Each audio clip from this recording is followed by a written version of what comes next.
பார்க்குறதுக்கு எவ்வளோ அட்டகாசமா இருக்குன்ட்டு குழம்பு ரொம்ப சூப்பரா இருக்கும்.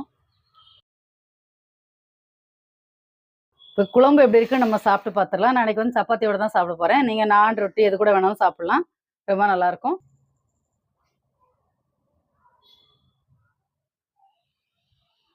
லெக் பீஸ் பாருங்க நல்லா வெந்துருச்சு. வெந்து அப்படியே தனியா வந்துருச்சு.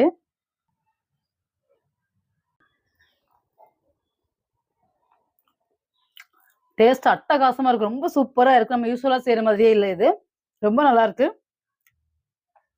சிக்கன் வந்து நல்லா வெந்துருச்சு. செம சாஃப்ட்டா இருக்கு. நீங்க சிக்கன் வாங்கி ஒரு தடவை இந்த மெத்தட்ல செஞ்சு சாப்பிடுங்க. இது உங்களுக்கு ரொம்ப பிடிக்கும். இது உங்களுக்கு பிடிச்சிருந்ததுன்னா லைக் பண்ணுங்க, ஷேர் பண்ணுங்க, சப்ஸ்கிரைப் பண்ணுங்க. Thank you. Bye by.